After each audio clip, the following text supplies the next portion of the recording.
رسول صلی اللہ علیہ وسلم کا جو مدینہ منورہ میں مسجد نبوی میں مدرسہ تھا جس کو صفہ کہا جاتا ہے، اس میں 350-400 طلبہ پڑھتے تھے۔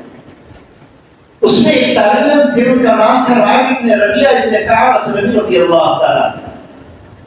گھر بار چھوڑ کر، سب کچھ چھوڑ کر اللہ کے رسول کے در پر آ کر کے پڑھ گئے۔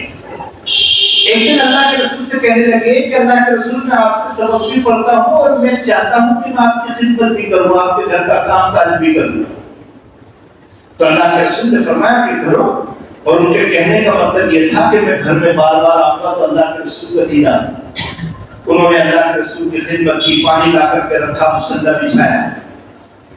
وہ رات جب ہوتی تھی تو رات کے وقت میں اللہ کے رسول کے دروازے پہ سر رکھ کے سو جاتے۔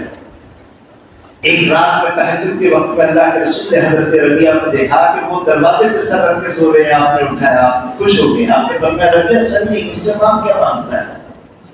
تو مجھ سے کہہ میں دعا کروں اللہ تعالیٰ اس کو قبول کرے گا۔ اللہ کے رسول فرماتے مانگ کیا مانگتا ہے؟ میں دعا کروں گا، سفارش کروں گا، وہ تجھے ملے۔ ایسے وقت میں جب اتنا بڑا آدمی جس کی دعا کی قبولیت کی 100% امید ہے، آدمی کشمکش میں پڑ جاتا ہے کہ میں کیا مانگوں؟ حضرت ربیعہ نے چند لمحے سوچا اور سوچنے کے بعد میں کہا کہ اللہ کے رسول بس ایک بات چاہتا ہوں، میری تمنا ہے کہ میں جنت میں آپ کے ساتھ رہوں۔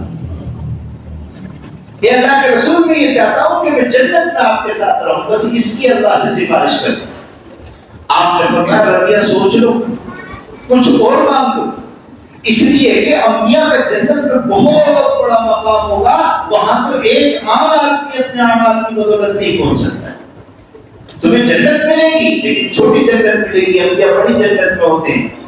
پھر پوچھ لو، پھر وہ بتاؤ، پھر سوچو۔ حضرت ربیعہ نے سوچا، کہنے لگے اللہ کے رسول آپ نے وعدہ کیا اور آپ نے وعدہ کیا کہ جو مانگوں گا آپ اس کے لیے دعا کرو، چنانچہ میری تو یہی تمنا ہے۔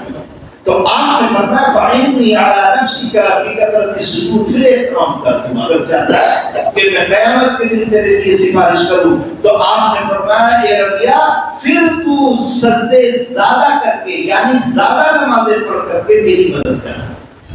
دیکھو اس کو توجہ سے سنو، اللہ کے رسول نے فرمایا کہ اگر تو چاہتا ہے کہ قیامت کے دن میں تیرے لیے بڑی جنت کی سفارش کروں تو میرے ساتھ رہے، تو پھر اس دنیا میں پابندی سے نماز پڑھا کر، تب میں تیرے لیے قیامت کے دن سفارش کروں۔